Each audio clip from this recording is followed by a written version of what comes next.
نہیں انکار کرتے ہماری آیتوں کا مگر جن کے دلوں میں انکار ہے یا کفر ہے۔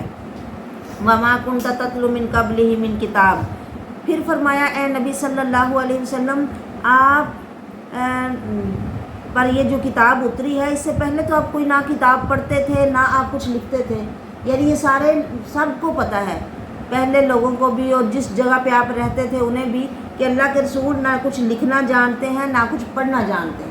آپ نے نہ کبھی کچھ لکھا اور نہ کبھی آپ نے کچھ پڑھا، پھر بھی ان کے سامنے آپ اتنا عمدہ کلام بیان کرتے ہو، گویا آپ کا ان پڑھ ہونا بھی اس بات پہ دلیل ہے کہ آپ اللہ کے نبی ہو، کہ اتنا خوبصورت اور عمدہ کلام ان کے سامنے آپ ان پڑھ ہونے کے باوجود تلاوت کر رہے ہو، تو یہ اللہ کی طرف سے ہی ہے، یعنی اس میں دلیل ہے۔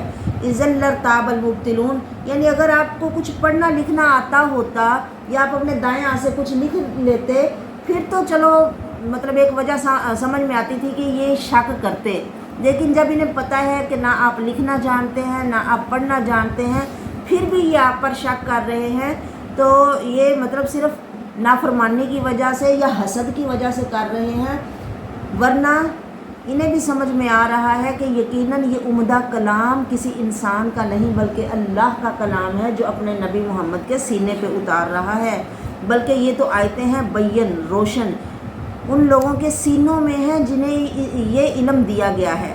اب قرآن مجید جب فرشتہ جبریل لے کے آتے تھے تو وہ اللہ کے رسول کے دل پہ ہی اسے اتارتے تھے، پھر نبی علیہ الصلوۃ والسلام پڑھتے اور آپ کے سامنے کتنے ہی صحابہ بیٹھے ہوتے لکھنے کے لیے، کئی لکھ لیتے جنہیں لکھنا آتا اور جنہیں لکھنا نہیں آتا وہ اسے زبانی یاد کر لیتے، یعنی یہ سینہ بسینہ آگے پہنچنے والا علم ہے، لکھا بھی گیا اور زیادہ تر اس کو لوگوں نے یاد کیا، کروڑوں حافظ اس کے موجود ہیں کہ اگر اس کی ساری کتابیں لوگ جس طرح کے جب کفار کا غلبہ ہوتا ہے نا تو وہ پھر کتابوں کو جلا دیتے ہیں، کتابیں ختم کر دیتے ہیں، پر قرآن کو ختم نہیں کر سکیں گے کیونکہ یہ صرف کتابوں میں ہی نہیں بلکہ سینوں میں محفوظ ہے، اور نہیں انکار کرتے ہماری آیتوں کا مگر ظالم، اور وہ کہتے ہیں کیوں نہیں نازل کی جاتی اس نبی پر کوئی نشانی اس کے رب کی طرف سے یا کوئی ایسی نشانیاں۔ اب نشانیاں تو یہ قرآن ہی بہت بڑی نشانی ہے، معجزہ۔ باقی نبیوں کے جو معجزے تھے وہ ایسے تھے کہ اب حضرت موسیٰ کا وہ جو لاٹھی سانپ بنتی تھی کتنی دفعہ بنی ہوگی، بس کچھ چند دفعہ ہی بنائی گئی نا جب کہ لوگوں کو دکھانا، بعد میں وہ نہیں بنی، اور جب وہ معجزہ آ جاتا ہے نہ ماننے والوں کو عذاب سے ختم کر دیا جاتا تھا۔ نبی گیا معجزہ بھی گیا، پر اللہ اکبر نبی صلی اللہ علیہ وسلم چونکہ قیامت تک کے لوگوں کے لیے نبی بن کے آئے ہیں اور ساری دنیا کے لیے نبی بن کے آئے ہیں، تو اللہ نے وہ معجزہ دیا قرآن پاک کہ جو رہتی دنیا تک رہے گا اور محفوظ ہے، اسے جب بھی کوئی پڑھے جس دور میں بھی پڑھے، جب بھی اس سے کوئی ہدایت حاصل کرنا چاہے تو یہ قرآن ان کو ہدایت دیتا ہے، انہیں اللہ کی راہ بتاتا ہے، اور ہر پڑھنے والے کو ایسے لگتا ہے کہ یہ مجھے ہی بات سمجھائی جا رہی ہے، یعنی یہ زندہ جاوید معجزہ ہے میرے محمد کا، یعنی اس سے بڑی ان کو اور کون سی نشانی چاہیے؟ کہہ دو پھر جو تم نشانیاں مانگتے ہو وہ اللہ کے ہی پاس ہیں، وہ چاہے تو دکھائے نہ چاہے تو اس کی مرضی، اور میں نبی محمد تو صرف تمہیں صاف ڈرانے والا ہوں۔ کیا نہیں کافی ان کے لیے کہ ہم نے آپ پر کتاب نازل کر دی، یعنی یہ نشانی کافی نہیں ہے، یتلا علیہم جس کی ان پر تلاوت کی جاتی ہے، بے شک یہ نشانی اس میں رحمت ہے اور نصیحت ہے ایمان لانے والی قوم کے لیے۔ پہلے لوگوں کے جو معجزات تھے، معجزہ نہ ماننے کے بعد پھر عذاب آتا تھا، پر قرآن کو نہ ماننے والوں کو بھی ایک ٹائم دیا جاتا ہے کہ شاید پھر ہدایت مل جائے، پھر آ جائیں، پھر کبھی آ جائیں، کبھی پلٹ آئیں، یعنی جب بھی زندگی پوری ان کے لیے مہلت ہے کہ جب بھی کوئی پلٹ آئے، یہ کتاب تو رحمت ہے سارے جہانوں کے لیے اور نصیحت ہے۔ کہہ دیجئے اللہ کافی ہے میرے اور تمہارے درمیان گواہ، وہ جانتا ہے جو آسمانوں اور زمینوں میں ہے، اور وہ جو ایمان لاتے ہیں باطل پر اور کفر کرتے ہیں اللہ کا، یہی لوگ خسارہ پانے والے ہیں۔ وہ لوگ آپ سے جلدی مانگتے ہیں عذاب، کہ جب عذاب آ جائے، جن عذابوں سے آپ ڈراتے ہو وہ آتے کیوں نہیں؟ فرمایا اگر وقت مقرر نہ ہوتا تو عذاب ان تک آ جاتا، اور البتہ وہ ضرور ان کے پاس آئے گا، اچانک انہیں پتہ بھی نہیں چلے گا، وہ آپ سے جلد عذاب مانگتے ہیں اے نبی صلی اللہ علیہ وسلم، حالانکہ جہنم ان کو گھیرے میں لیے ہوئے ہے، جہنم گھیرے ہوئے ہے کافروں کو، اور انہیں پتہ ہی نہیں ہے کہ ہم کس گھیرے میں ہیں۔ جس دن ان کو عذاب ڈھانپ لے گا، ان کے اوپر سے بھی اور ان کے نیچے سے بھی، اور انہیں کہا وَيَقُولُ، اور وہ کہے گا کہ چکھو جو تم عمل کرتے رہے ہو۔ اے میرے بندو جو ایمان لے آئے ہو، جنہوں نے کلمہ لا الہ الا اللہ محمد الرسول اللہ پڑھ لیا ہے، میری زمین بڑی وسیع ہے، یعنی کسی ایک جگہ پہ اگر تم دین پر عمل نہیں نہ کر سکتے، کچھ ہوتے ہیں اس طرح کے علاقے کہ وہاں رہ کے انسان دین پر عمل نہ کر سکے، تو فرمایا وہ جگہ چھوڑ کے دوسری جگہ پہ چلے جاؤ، یعنی ہجرت کرو، فاعبدون، اور صرف میری پوجا کرو، فإیایا فاعبدون، صرف میری عبادت کرو، کل نفس ذائقۃ الموت، ہر جان کو موت کا مزہ چکھنا ہے، یعنی دنیا ایک مسافر خانہ ہے اور ہم سب اس کے مسافر ہیں، جو کس سفر پہ جا رہے ہیں؟ آخرت کے سفر پہ۔ تو اپنے اس آخری سفر میں جانے کے لیے، وہاں تک پہنچنے، اس منزل تک پہنچنے کے لیے تیاری ضروری ہے، اور اس کے لیے تیاری کرو موت کے ڈر سے یا بھوک کے ڈر سے کہ ہمیں اگر دین پہ عمل کریں گے یا دین کے طریقوں پہ چلیں گے تو پھر لوگ ہمیں چھوڑ جائیں گے، رشتہ دار ہمیں چھوڑ دیں گے، تو ایسی چیزوں کو سامنے نہ رکھو، کیونکہ موت سے تو پھر سب کی چھٹی ہو جانی ہے نا، جب موت آئے گی پھر سارے ہی چھوڑ دیں گے، کوئی بھی تمہارے ساتھ نہیں رہے گا، اکیلے رہ جاؤ گے، تو تب کون پاس ہوگا؟ تب بھی اللہ کے پاس ہی جانا ہے، تو کیوں نہ آپ اپنی زندگی میں، اپنی سانسوں میں اپنے اللہ کی قدر کرو، جس کے پاس جانا ہے، تاکہ جب ہم اس کے پاس جائیں تو وہ ہماری قدر کرے، پھر ہمارے پاس ہی تمہیں آنا ہے۔ تو اب دنیا میں تم کیوں نہیں ہماری قدر کرتے ہوئے ہماری باتوں کو مانتے؟ تم میں سے ہر جان کو مرنا ہے، اور وہ جو ایمان لے آتے ہیں اور اچھے عمل کرتے ہیں، ہم انہیں ضرور جگہ دیں گے جنت کے اونچے محلوں میں، جس کے نیچے نہریں چلتی ہوں گی، وہ اس میں ہمیشہ رہیں گے۔ یہ بہت اچھا اجر ہے عمل کرنے والوں کے لیے، جو صبر کرتے ہیں اور اپنے رب پر بھروسہ کرتے ہیں۔ ظاہر ہے جب کوئی ایمان لے آتا ہے، کلمہ لا الہ الا اللہ پڑھ کے دین پہ چلنے کی کوشش کرتا ہے، پھر اسے مشکلات کا سامنا کرنا پڑتا ہے، اور یہ سب کرنے کے لیے پھر صبر کا دامن تھامنا ضروری ہے کہ وہ صبر سے کام لیتے ہیں، صبر بھی کرتے ہیں، اور ان کا سارا بھروسہ اللہ پہ ہوتا ہے کہ اللہ مجھے چھوڑے گا نہیں۔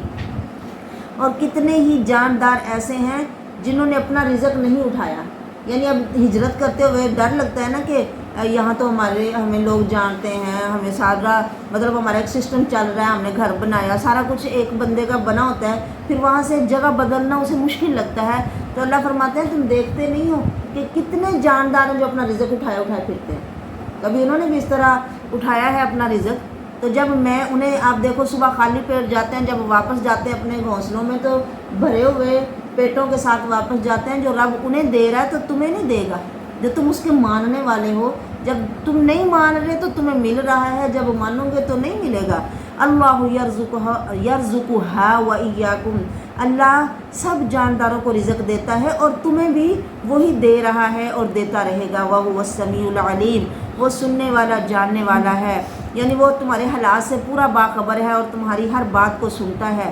اگر تم ان سے پوچھو کہ کس نے پیدا کیا آسمانوں زمینوں کو اور کس نے مسخر کر دیا سورج اور چاند کو، تو ضرور کہیں گے کہ یہ سارے کام اللہ نے کیے ہیں۔ تو کہو فَأَنَّىٰ يُؤْفَكُونَ، پھر تم کہاں بہکائے جا رہے ہو؟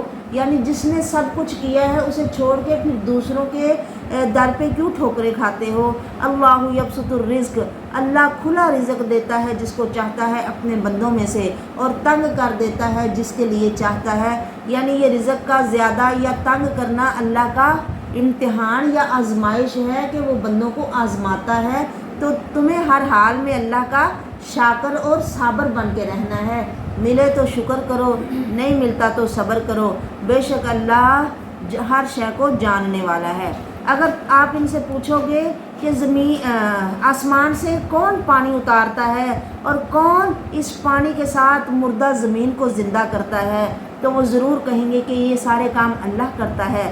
تو کہیے الحمدللہ، پھر سب تعریفیں اللہ کے لیے ہیں، اسی کی تعریف تمہیں کرنی چاہیے۔ بل اکثرهم لا یعقلون، بلکہ اکثر ان میں سے عقل نہیں رکھتے، یعنی وہ یہ بات سمجھتے نہیں کہ جس کا کھائیے اسی کا گائیے، جس کی زمین پہ رہ رہے ہو، جس کا رزق کھا رہے ہو، پھر اسی کی تعریف نہیں کرتے، اسی کی ہی بات ماننے کو آپ تیار نہیں ہو۔ دنیا کی زندگی تو ایک کھیل اور تماشا، یعنی بس لہو و لعب ہی ہے، یعنی جیسے تھوڑی دیر کے لیے کھیل تماشا تھوڑی دیر کے لیے ہوتا ہے پھر ختم ہو جاتا ہے نا، ایسے یہ دنیا کی زندگی اپنی حقارت کے ساتھ بات بیان کی گئی ہے نا، یعنی تھوڑا ہونے کی وجہ سے ایسے ہی ہے جیسے کھیل تماشا ہو، اور آخرت کا گھر اصل زندگی تو وہی ہے، ہمیں اسی کی ہی فکر کرنی چاہیے۔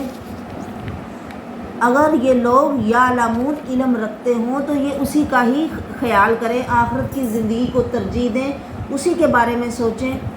جب نبی صلی اللہ علیہ وسلم اور آپ کے صحابہ مطلب ساری زندگی انہوں نے بہت مشقت والی بڑی محنت والی زندگی گزاری ہے، کام کرتے کرتے، اور خصوصاً جب آپ مکہ سے مدینے آئے وہ 10 سال تو آپ کے بڑے ہی سخت تھے کہ ہر روز جنگ ہے، اور جب آپ مسجد گئے وہاں مدینہ تو مسجد نبوی بنائی، اب وہ پتھر ڈھو کے وہ عمارت تعمیر کر رہے تھے صحابہ، تو پتہ کیا ساتھ ساتھ شعر پڑھتے جا رہے تھے۔ اب یہ سارے محنت والے کام ہیں نا، مزدوری کرنا، محنت کرنا، عمارت بنانا، اور جنگ جہاد، کتنے بڑے بڑے کام، اور 10 سال تک مسلسل وہ یہ کرتے رہے، اور اس کے بعد اللہ کے رسول تو دنیا سے چلے گئے، پر صحابہ بعد میں بھی کرتے رہے، اور کیسے وہ جب تک زندہ رہے اسلام کا پھریرا پوری دنیا میں لہرانے کے لیے کوشش ہی کرتے رہے، جنگیں کرتے رہے، جہاد کرتے رہے۔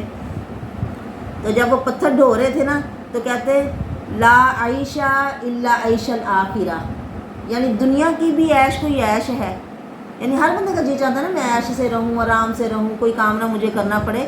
اب وہ کام کر رہے ہیں اور ساتھ سے یہ بھی کہہ رہے ہیں کہ عیش دنیا کی عیش بھی کوئی عیش ہے، اصل عیش تو آخرت کی عیش ہے کہ جو ہمیں اللہ آخرت میں دے۔ فَإِذَا رَكِبُوا فِي الْفُلْكِ دَعَوُا اللَّهَ مُخْلِصِينَ لَهُ الدِّينَ، بس جب وہ کسی کشتی میں سوار ہوتے ہیں تو صرف اللہ کو ہی پکارتے ہیں، اسی کی عبادت خالص کرتے ہیں، پھر بس جب اللہ ان کو نجات دے دیتا ہے، خشکی کی طرف آ جاتے ہیں، تو پھر وہ اللہ کے ساتھ شرک کرنے لگ جاتے ہیں۔ یعنی یہ لوگوں کا وتیرا ہے کہ جب بڑی مشکل میں پھنستے ہیں تو تب انہیں سمجھ آتی ہے کہ اب یہاں پہ کوئی نہیں پہنچے گا، اب یہاں پہ صرف اللہ ہی بچائے گا، تو اللہ کو پکارتے ہیں، لیکن جب نجات ملتی ہے تو پھر اللہ کے ساتھ شریک ٹھہراتے ہیں، اور نیازیں جا کے دوسروں کے آگے رکھتے ہیں، اور کہتے ہیں انہیں خوش کرنے کی کوشش کرتے ہیں۔ اللہ کو یہ برا لگتا ہے۔ لِيَكْفُرُوا بِمَا آتَيْنَاهُمْ، وہ کفر کرتے ہیں، یعنی اس طرح کی حرکتیں کر کے وہ کفر کرتے ہیں جو ہم نے ان کو دیا۔ وَلِيَتَمَتَّعُوا، پھر ٹھیک ہے اٹھا لیں اپنی دنیا کا فائدہ، یعنی ایک تکلیف سے نجات ملی ہے تو کیا اب ان کو دوبارہ کوئی اور تکلیف نہیں پہنچے گی؟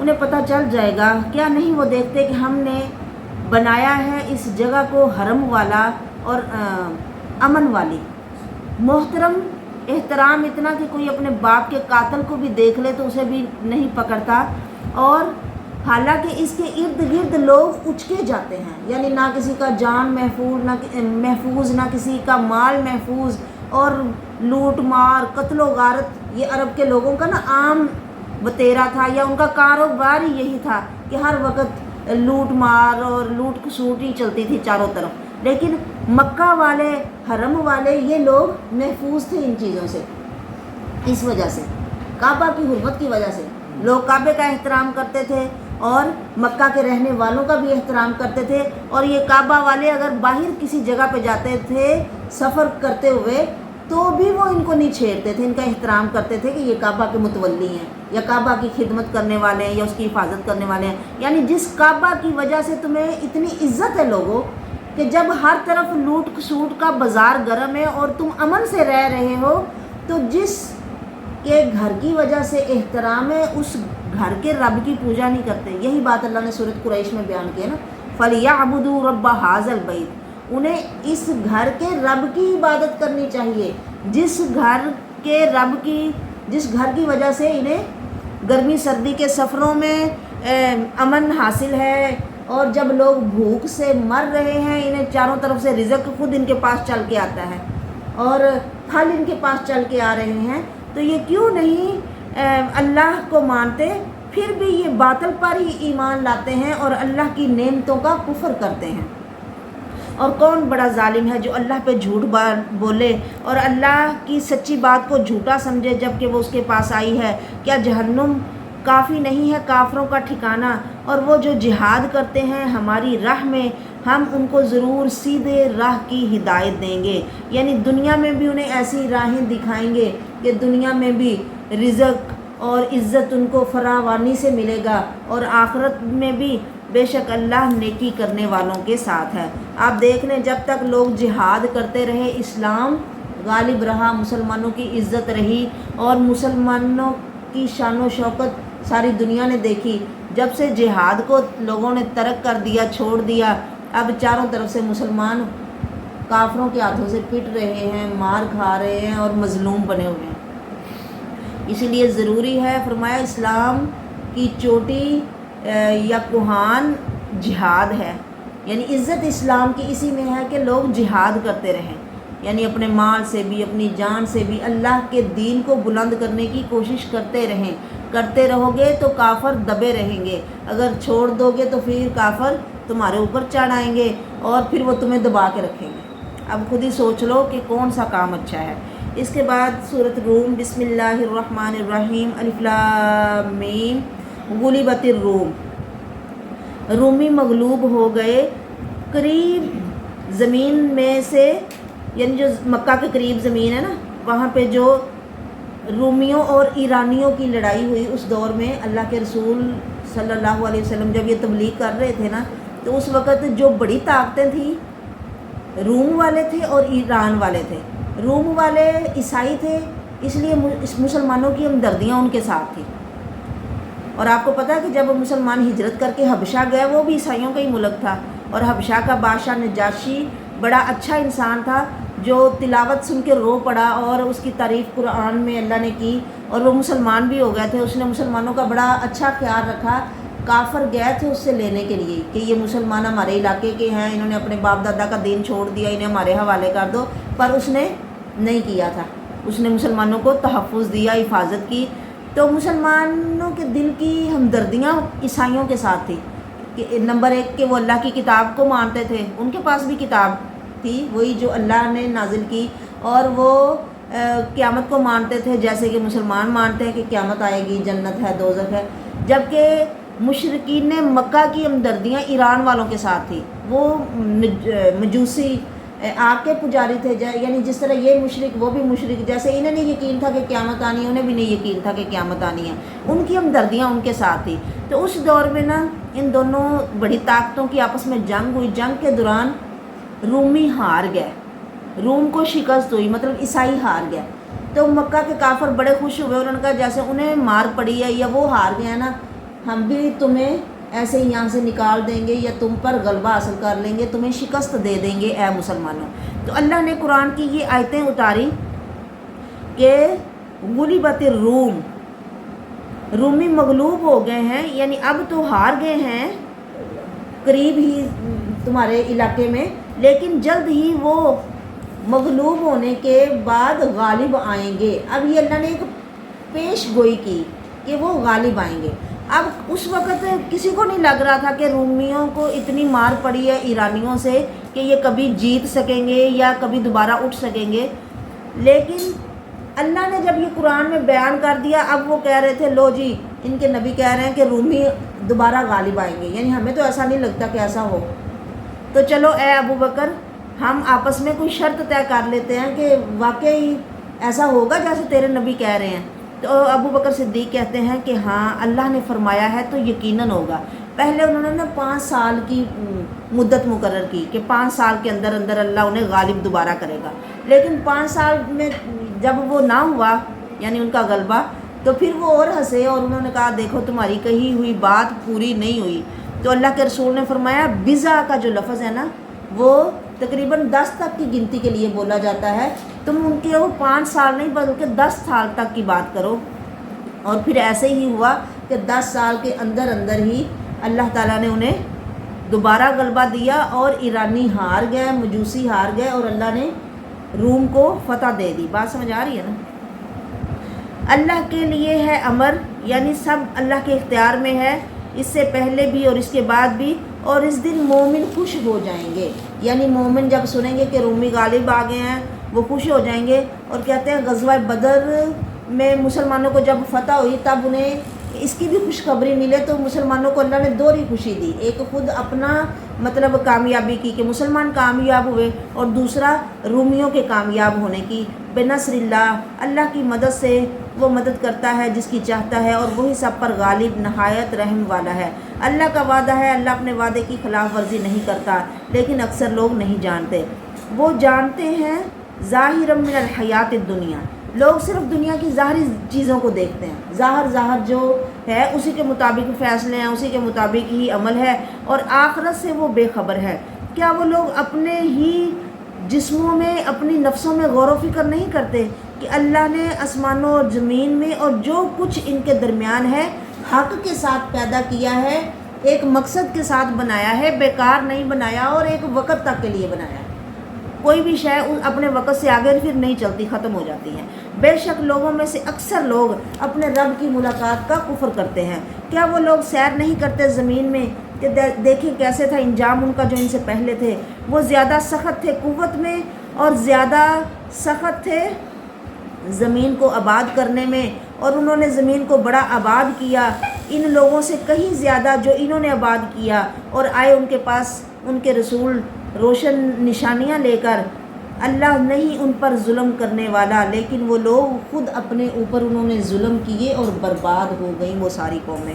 پھر ہے انجام ان لوگوں کا جنہوں نے برائی کی، جنہوں نے برائی کی ان کا برا ہی انجام ہے۔ انہوں نے کیا برائی کی کہ اللہ کی آیتوں کو جھوٹا سمجھا اور ان کے ساتھ مذاق کرتے رہے۔ اللہ نے مخلوق کو پہلے پیدا کیا، یعنی شروع میں پیدا کیا جب کچھ نہیں تھا، پھر وہ اسے دوبارہ بھی بنا لے گا، پھر اسی کی طرف تم سب کو لوٹ کر جانا ہے۔ جس دن قیامت قائم ہوگی مجرم لوگ نا امید ہو جائیں گے، اور ان کے لیے ان کے شریکوں میں سے کوئی سفارش کرنے والے نہیں ہوں گے، اور وہ اپنے شریکوں کے منکر ہو جائیں گے۔ اور جس دن قیامت قائم ہوگی اس دن وہ الگ الگ ہو جائیں گے، یعنی سب کو الگ الگ کر دیا جائے گا۔ پھر جو لوگ ایمان لائے اور انہوں نے نیک عمل کیے وہ عالی شان باغ میں خوش رہیں گے اور بڑے اچھے طریقے سے وہاں زندگی گزاریں گے۔ اور وہ لوگ جنہوں نے کفر کیا اور ہماری آیتوں کو جھوٹا سمجھا، ہماری ملاقات کو جھوٹا سمجھا، یہ لوگ عذاب میں پکڑ لیے جائیں گے، عذاب میں حاضر کیے جائیں گے۔ فسبحان اللہ، اللہ پاک ہے، یا اللہ کی تسبیح کیا کرو لوگو، صبح کے وقت بھی اور شام کے وقت بھی، جب تم شام کرتے ہو یا جب صبح کرتے ہو، اسی کے لیے حمد ہے آسمانوں میں بھی اور زمینوں میں بھی، یعنی ہر شے اسی کی حمد کرتی، تم بھی کیا کرو۔ اور عشین، پچھلے پہر بھی اور ظہر کے وقت بھی، وہ نکالتا ہے زندہ کو مردہ سے، اور وہ نکالتا ہے مردے کو زندہ سے۔ وہ زندہ کرتا ہے زمین کو جب کہ وہ بالکل بے آباد یا بنجر پڑی ہوتی ہے، اسی طرح تم بھی زمین سے نکال لیے جاؤ گے، جیسے وہ زمین میں سے فصل یا سبزہ اگا لیتا ہے۔ اور اس کی نشانیوں میں سے یہ ہے کہ اس نے تمہیں مٹی سے پیدا کیا۔ دیکھ لو کیسے ایک پہلا تمہارا انسان مٹی سے بنا، اور پھر اس کے بعد اللہ نے سلسلہ چلایا کہ تم کتنے پھیل گئے ہو پوری زمین میں۔ اور اس کی نشانیوں میں سے ہے کہ اس نے تمہارے ہی نفسوں میں سے تمہارے لیے بیویاں پیدا کر دی ہیں، یعنی ایک ہی ماں اور ایک ہی باپ، اس سے رنگ رنگ کے بچے پیدا ہو رہے ہیں۔ اللہ اکبر، اللہ اکبر۔ اور مرد اور عورت پیدا ہو رہے ہیں۔ ہم نے تمہارے لیے تمہاری بیویاں بھی پیدا کر دی تاکہ تم ان سے سکون حاصل کرو، اور تمہارے درمیان ہم نے محبت اور رحمت رکھ دی، یعنی نکاح کے ذریعے تم آپس میں ایک دوسرے کے ساتھ محبت کے ساتھ رہو اور ایک دوسرے کے ساتھ شفقت کا معاملہ کرو۔ بے شک اس میں نشانیاں ہیں غور و فکر کرنے والی قوم کے لیے، یعنی یہ بہت بڑی چیزیں ہیں اگر ہم ان پہ غور کریں، لیکن ہم ان چیزوں کو روز کا معمول سمجھ کے ان پہ غور ہی نہیں کرتے۔ اور اس کی نشانیوں میں سے ہے آسمانوں زمینوں کا پیدا ہونا، اور تمہاری زبانوں کا مختلف ہونا، اور تمہارے رنگوں کا مختلف ہونا۔ ویسے تو ہر چیز ہی مختلف ہے، اللہ نے جو چیز ایک بنا دی اس کے جیسی دوسری نہیں ہے۔ اللہ اکبر، یہ کمال اس کی کاراگری ہے، کبھی غور بھی کر کے دیکھو۔ تو اب ایک کتنے انسان ہیں، کوئی انسان کسی سے نہیں ملتا، ایک ماں کے 4-5 بچے بظاہر دیکھنے میں لگتا ہے ایک جیسے ہیں لیکن نہیں ملتے۔ اب یہاں پہ اللہ نے 2 چیزوں کو بیان کیا، زبانوں کا مختلف ہونا اور رنگوں کا مختلف ہونا۔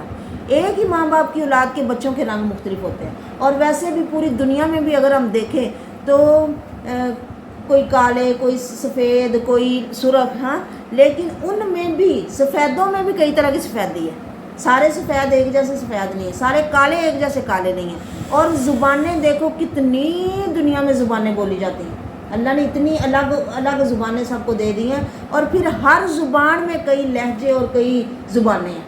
اب پنجابی زبان کو ہی دیکھ لو کہ ہر کچھ میلوں کے بعد لہجہ بھی بدل جاتا ہے، لفظ بھی بدل جاتے ہیں، ہے نا؟ اور یہ چیز آپ دیکھتے ہو تو یہ کون کرتا ہے؟ تمہیں کیوں سمجھ میں نہیں آتی؟ بے شک اس میں نشانیاں ہیں عالمین، جاننے والوں کے لیے، اور اس کی نشانیوں میں ہے تمہارا سونا رات کو، تم روز سوتے ہو اور روز اٹھتے ہو، تو اللہ یہ جو سونا موت کی بہن ہے اور روز اٹھنا یہ تم روز دیکھتے ہو، اور دن میں بھی ہم 1-2 دفعہ سو جاتے ہیں، تو فرمایا یہ تمہیں نہیں پتہ، یہ چیز بتاتی کہ جو تمہیں روز سونے کے بعد اٹھاتا ہے اور اٹھنے کے بعد پھر سلا دیتا ہے۔ انسان نہ بھی سونا چاہے تو نیند زبردستی آ جاتی ہے، تو ایسے ہی مرنا نہیں چاہتے بندے تو موت آ جاتی ہے، اور اللہ اٹھا لیتا ہے جب مرنے کے بعد، سونے کے بعد پھر خود ہی نیند کیسے پوری ہو جاتی ہے؟ کون اٹھا دیتا ہے؟ کیوں نہیں تم یہ باتیں دیکھتے کہ کیسے تمہارے جسم کی پوری ریکوری ہو جاتی ہے؟ جب بندہ رات کو سوتا ہے کیسے نڈال ہو کے اور بالکل تھک کے ٹوٹ جاتا ہے پورا جسم، تو جب صبح اٹھتا ہے تو پھر سے ساری جسم کی مرمتی ہو جاتی ہے اور دوبارہ انسان سب کام کرنے کے لیے پھر تیار ہو جاتا ہے۔ تو وہ اللہ تمہیں مرنے کے بعد دوبارہ کیوں نہیں اٹھائے گا؟ بے شک یعنی یہ اللہ کا فضل ہے کہ وہ تمہیں روز سلاتا ہے اور اٹھاتا ہے، اور یہ اس کی نشانیوں میں سے ہے۔ بے شک اس میں نشانیاں ہیں سننے والی قوم کے لیے، اور اس کی نشانیوں میں سے ہے کہ وہ تمہیں بجلی دکھاتا ہے، اس کو دیکھ کے تمہیں ڈر بھی لگتا ہے کہ کہیں ہمارے اوپر گری نہ پڑے اور جلائی نہ دے، اور اسے دیکھ کے تمہیں طمع بھی ہوتا ہے کہ بارش برسے گی، فصلیں ہوں گی، اور بارش سے ہی خوشحالی ہے کہ وہ نازل کرتا ہے آسمان سے پانی جس کے ساتھ مردہ زمین زندہ وہ کر دیتا ہے۔ بے شک اس میں نشانیاں ہیں عقل والی قوم کے لیے۔ اس کی نشانیوں میں سے ہے کہ آسمان کھڑا ہے اس کے حکم سے، اور زمین بھی قائم ہے اس کے حکم سے، آسمان گرتا نہیں ہے۔ اور جب دعاکم دعوۃ من الارض، وہ تمہیں زمین سے ایک ہی دفعہ پکارے گا تو تم سب زمین میں سے نکل کے کھڑے ہو جاؤ گے، اور اسی کے لیے ہے جو آسمانوں اور زمینوں میں ہے، ہر کوئی اس کا فرما بردار ہے۔ اور اللہ وہ ہے جو مخلوق کو نئے سرے سے پیدا کرتا ہے، جس نے پہلی دفعہ پیدا کیا پھر وہ اسے دوبارہ بھی پیدا کر لے گا، اور یہ اس پر بہت آسان ہے، اور اس کے لیے بلند مثال ہے، یا اس کی مثال کی اس کے لیے تو کوئی مثال ہے ہی نہیں، یا جو بھی مثال بیان کی جائے اس سے بھی وہ اونچا ہے۔ آسمانوں اور زمینوں میں اس کی بڑی اونچی مثال ہے، اور وہ غالب حکمت والا ہے۔ اللہ نے تمہارے لیے مثالیں بیان کی تمہارے اپنے ہی نفسوں میں سے۔ کیا جو تمہارے غلام ہیں یا لونڈیاں، انہیں تم اپنا شریک بنا لو گے اپنے رزق میں؟ جو اللہ نے تمہیں دولت دی ہے، اپنے کام کرنے والوں کو یا جو تمہارے متحد لوگ ہیں، تم انہیں بھی دے کے اپنے برابر کا بنا لو گے؟ نہیں نا، کبھی نہیں بناؤ گے۔ تو پھر تم، حالانکہ وہ انسان ہونے میں تو ہمارے برابر ہے نا، وہ ہماری جنس کے ہی ہیں، ہمارے اپنے بہن بھائی ہیں، ہمارے اپنے خاندان سے بعض دفعہ ہوتے ہیں، ہم انہیں اپنے برابر نہیں بناتے، تو اللہ کے تو برابر کوئی ہے ہی نہیں، اللہ کے جیسا تو کوئی ہے ہی نہیں، پھر اللہ کے بندوں کو اس کے برابر کیوں بناتے ہیں؟ تخافونہم کخیفتکم انفسکم، کیا تم ان سے بھی ایسے ہی ڈرتے ہو جیسے آپس میں ایک دوسرے سے ڈرتے ہو، یا آپس میں جیسے مالدار ایک دوسرے کا عزت لحاظ کرتے ہیں، تو اپنے ماتحت لوگوں کا بھی تم ایسے ہی کرتے ہو؟ نہیں نا، تو پھر اللہ کے برابر کسی کو کیوں کرتے ہو؟ جب اپنے کام والوں کو یا اپنے سے کمزور لوگوں کو تم اپنے برابر نہیں کر سکتے، حالانکہ وہ تمہارے ہی جنس سے ہیں، تمہارے ہی جیسے ہیں، جیسے تم مٹی کے بنے ہو وہ بھی مٹی کے ہیں، جیسے تم آدم کی اولاد ہو وہ بھی آدم کی اولاد ہے، انہیں تم اپنے برابر نہیں کرتے، تو پھر جو اللہ جیسا تو کوئی ہے ہی نہیں، اس کے تو مثال بہت بلند ہے، پھر اس کے برابر انسانوں کو کیوں کر دیتے ہو؟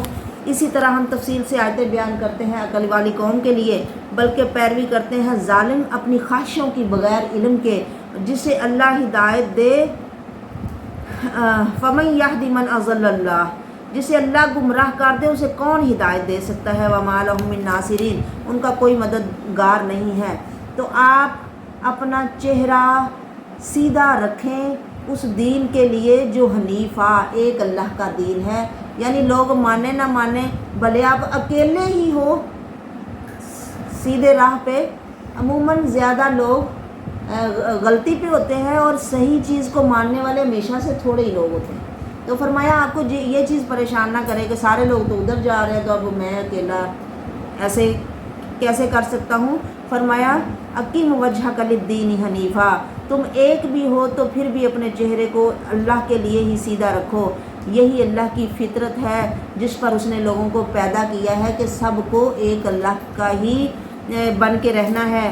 لا تبدیل لخلق اللہ، اللہ کی پیدائش میں کوئی تبدیلی نہیں، یا وہ اس کو کوئی نہیں بدل سکتا، اور جو کوئی بدلنے کی کوشش کرتا ہے وہ خود ٹوٹ جاتا ہے، اللہ کے طریقے کو بدل سکتا نہیں۔ یہی سیدھا دین ہے، اکثر لوگ علم نہیں رکھتے۔ منیبین الیہ، اس کی طرف رجوع کرتے ہوئے اور اس سے ڈرتے ہوئے، اور نماز قائم کرو اور شرک کرنے والوں میں سے نہ ہو جاؤ، ان لوگوں سے جنہوں نے اپنے دین کو ٹکڑے ٹکڑے کر دیا اور کئی گروہ ہو گئے، ہر گروہ اسی پر جو ان کے پاس ہے خوش ہے، اور جب لوگوں کو کوئی تکلیف پہنچتی ہے تو وہ اپنے رب کو اس کی طرف رجوع کرتے ہوئے پکارتے ہیں، پھر جب وہ انہیں اپنی طرف سے کوئی رحمت چکھاتا ہے تو اچانک ان میں سے کچھ لوگ اپنے رب کے ساتھ شریک ٹھہرانے لگتے ہیں تاکہ جو کچھ ہم نے انہیں دیا وہ اس کی ناشکری کریں۔ لہٰذا فائدہ اٹھا لو لوگوں، جلد ہی جان لو گے، یا ہم نے ان پر کوئی دلیل نازل کی ہے کہ وہ بول کر وہ چیزیں بتاتی ہیں جنہیں وہ اس کے ساتھ شریک ٹھہرایا کرتے ہیں، یعنی کوئی ہے دلیل ایسی جو انہوں نے اللہ کے ساتھ شریک بنائے ہوئے ہیں، یعنی مشرک کے پاس کوئی دلیل نہیں اپنے شرک پر قائم رہنے کی، جبکہ موحد انسان کے پاس دلیل ہے پورا قرآن، جو اللہ تعالیٰ دیکھیں کتنی نشانیاں اور دلیلیں اور کس قدر خوبصورت انداز میں وہ باتیں یا وہ دلیلیں پیش کرتا ہے جسے انسان روز اپنی زندگی میں دیکھتا ہے۔ جب ہم لوگوں کو اپنی طرف سے کوئی رحمت دیتے ہیں، اچھائی پہنچتی ہے اسے، تو وہ اس سے خوش ہوتے ہیں، اور جب کوئی انہیں مصیبت پہنچتی ہے، حالانکہ وہ ان کے اپنے ہاتھوں کی وجہ سے پہنچتی ہے، جب بھی کوئی تکلیف آتی ہے فرمایا جو بھی تمہیں مصیبت پہنچتی ہے تمہارے اپنے ہی کیے ہوئے کی وجہ سے پہنچتی ہے، تو پھر لوگ نا امید ہو جاتے ہیں کہ جیسے اب تو کبھی ان کی نہ کسی نے تکلیف دور کرنی ہے اور نہ کبھی انہیں دوبارہ رحمت ملنی ہے۔ فرمایا اولم یروا ان اللہ یبسط الرزق لمن یشاء ویقدر، وہ نہیں دیکھتے اللہ کبھی رزق کھلا کر دیتا ہے جس کے لیے چاہتا ہے اور تنگ بھی کر دیتا ہے جس کے لیے چاہتا ہے، بے شک اس کے میں نشانیاں ہیں ایمان رکھنے والی قوم کے لیے، یعنی رزق کا کھلا اور زیادہ ہونا بھی نشانی ہے۔ اب اس میں کوئی بندہ یہ نہ سمجھے جس کے پاس آ جاتا ہے وہ تو پھر اپنی ڈینگیں مارتا ہے کہ میری بڑی عقل تھی، میں نے بڑی محنت کی، میں بڑا دنا تھا اس لیے میں نے اتنا مال جمع کر لیا، اور حالانکہ بڑے دنا بڑے عقل مند وہ تنگی کی زندگی گزار رہے ہوتے ہیں، تو ان کے پاس وہ سب کچھ کیوں نہیں ہے؟ مطلب یہ اللہ کی دین سے ہے، انسان کو جب ملے تو اللہ کی تعریف کرے اور جب نہ ملے تو اللہ سے ہی مانگے کیونکہ اسی کے ہاتھ میں ہے سب کچھ۔ فرمایا جب اللہ دے تو پھر دیا کرو قریبی رشتہ داروں کو ان کا حق، اور مسکینوں کو بھی اور مسافروں کو بھی، یہ بہتر ہے ان لوگوں کے لیے جو ارادہ کرتے ہیں کہ ان کو اللہ کا چہرہ ملے، ان کو اللہ کا دیدار ملے۔ قیامت کے دن اللہ اپنا دیدار کروائے گی اپنے نیک لوگوں کو، اور یہی لوگ ہی مفلحون کامیاب ہیں، یعنی جو خرچ کرتے رہتے ہیں۔ اب خرچ کرنا ایک چیز ہے، صدقہ خیرات دینا نا، کہ بظاہر ایسے ہوتا ہے کہ صدقہ دینے سے مال کم ہوتا ہے، بظاہر ہمیں ایسے نظر آتا ہے، اللہ کہتے ہیں نہیں، صدقے سے مال کم نہیں ہوگا، نبی کی بات سے زیادہ سچی بات کسی کی نہیں ہو سکتی۔ فرمایا جو چاہتا ہے کہ نا میرا مال بڑھے، جو اپنے مال کو بڑھانا چاہتا ہے وہ خرچ کرنا شروع کر دے، آپ اپنی گتھلی کو بند کر کے نہ رکھو، فرمایا اس کو خرچ کیا کرو۔ روز 2 فرشتے دعا کرتے ہیں کہ اللہ خرچ کرنے والے کو دے، اور جو تنگ کرتا ہے تو بھی اس کے اوپر تنگی کا ہے، تو دینے والوں کو اللہ زیادہ دیتا ہے۔ اور ایک ہے خیرات کرنا کہ اپنے مال میں سے دوسروں کو دینا، اور دوسرا کام ہے سود لینا۔ سود میں کیا ہوتا ہے کہ دوسروں کے مال میں سے کھینچ کے اپنے پاس جمع کرنا، کہ اگلا مجبور ہے اور اس نے قرض ایک دفعہ تو لے لیا، اب ساری زندگی نہ وہ قرض دے سکتا اور نہ اس کی سود سے جان چھوٹتی ہے۔ مطلب جو بھی وہ کماتا ہے وہ اس امیر کے لیے ہی کماتا ہے کہ وہ ہمیشہ اس کو دیتا ہی رہے گا۔ فرمایا جو بھی تم یہ سود کے ذریعے قرض دیتے ہو تو وہ بھائی لوگوں کے مالوں میں بڑھے، فرمایا اللہ کے ہاں نہیں بڑھتا۔ اور یہ دنیا میں بھی لوگ دیکھ لیتے ہیں کہ سود خور کا انجام دنیا میں بھی برا ہی ہوتا ہے کہ اس کا سارا کچھ ٹھپ ہو جاتا ہے۔ دنیا میں لوگ یہ مثالیں خود دیکھتے ہیں اپنی آنکھوں سے۔ فرمایا وہ اللہ کے ہاں نہیں بڑھتا۔ وما آتیتم من زکوٰۃ، اور جو تم زکوٰۃ دیتے ہو، اللہ کی فرما برداری میں مال خرچ کرتے ہو، جس کو اس نیت سے خرچ کرتے ہو کہ اللہ خوش ہو جائے، فرمایا یہ مال زیادہ کر دیا جائے گا، بڑھا دیا جائے گا۔ زکوٰۃ دینے والوں کو، اپنے مالوں میں سے خرچ کرنے والوں کو اللہ زیادہ دیتا ہے۔ اللہ وہ ذات ہے جس نے تمہیں پیدا کیا، پھر اس نے تمہیں رزق دیا، پھر وہ تمہیں مارے گا، پھر وہ تمہیں زندہ کرے گا۔ یہ نہیں کہ اس نے تمہیں بس بنا کے چھوڑ دیا اب جو دل کرتا ہے کرتے رہو، نہیں، بلکہ ہر آن وہ تمہارے اوپر نظر رکھے ہوئے ہے اور وہ اپنی مرضی سے ہی کبھی رزق کھلا اور کبھی تنگ کر دیتا ہے۔ حل من شرکائکم من یفعل من ذالکم، تو کیا تمہارے شریکوں میں سے کوئی ہے جو ان کاموں میں سے کچھ بھی کرے؟ یعنی اللہ پیدا کرتا ہے، رزق دیتا ہے، مارتا ہے، زندگی دیتا ہے، جنہیں تم اللہ کے ساتھ پکارتے ہو ان میں سے کوئی کام کرتے ہیں وہ؟ تو سبحانہ و تعالی عما یشرکون، اللہ پاک ہے اور بلند ہے جو وہ اللہ کے ساتھ کسی کو شریک ٹھہراتے ہیں۔